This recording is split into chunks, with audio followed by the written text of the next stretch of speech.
છેલ્લા 3 દિવસમાં આમ જોઈએ તો રાજકોટ અને સૌરાષ્ટ્ર અને ગુજરાતમાં ખૂબ સારો વરસાદ પડ્યો છે. એને લીધે થઈને બધી જગ્યાએ પાણી ભરાયા હતા અને પાણી ઓસરી પણ ગયા છે. છેલ્લા વીકમાં જોવા જઈએ તો એક મેલેરિયાનો કેસ, ડેન્ગ્યુના 19 કેસ અને ચિકનગુનિયાના 3 કેસ આપણને આ સિઝનમાં જોવા મળ્યા હતા. શરદી ઉધરસના કેસ પણ આપણને જોવા મળે છે અને થોડા ઘણા ઝાડા ઉલટીના કેસ પણ જોવા મળે છે. તો આ સિઝનની અંદર ખાસ કરીને વાહકજન્ય રોગ અને પાણીજન્ય રોગચાળો થોડો વધવાની શક્યતાઓ હોય છે, કારણ કે સિઝનલ ટ્રેન્ડને લીધે થઈને દર વર્ષે વધતો હોય છે અને આ વર્ષે પણ થોડો ટ્રેન્ડ વધવાની શક્યતાઓ છે. મહાનગરપાલિકા દ્વારા 23 આરોગ્ય કેન્દ્ર છે, 23 આરોગ્યની જે ટીમો છે એ ટીમો આથી થોડા પાણી ઓસરી ગયા છે, એને લીધે થઈને ઘરે ઘરે સર્વેલન્સ ચાલુ કરાયું છે. અને જે લો લાઇન એરિયા છે અને સ્લમ વિસ્તાર છે, સેમી સ્લમ વિસ્તાર છે કે જ્યાં પાણી થોડા ભરાયા હતા, એવા વિસ્તારમાં ક્લોરીન ટેબ્લેટનું વિતરણ, ઓઆરએસનું વિતરણ એવું બધું ચાલુ કરવામાં આવ્યું છે.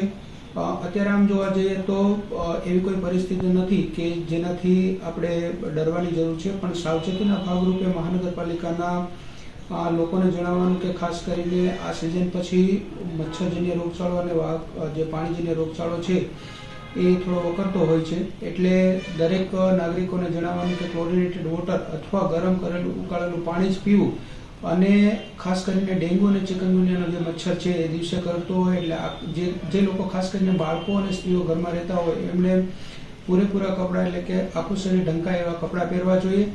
અને બાગ બગીચા અને કોઈના જો સેલર હોય તો એની અંદર પાણી ભરેલા હોય તો એનો તાત્કાલિક નિકાલ કરવો જોઈએ. ખાસ કરીને ભંગાર હોય, કોઈના સજા ઉપર ભંગાર હોય, કોઈના છાપરા ઉપર ભંગાર હોય તો એનો પણ નિકાલ કરવો જોઈએ. પાણીના કુંડા હોય તો એ પાણીના કુંડા વારંવાર સાફ કરવા જોઈએ અને દર અઠવાડિયે પાણી બદલાવવું જોઈએ.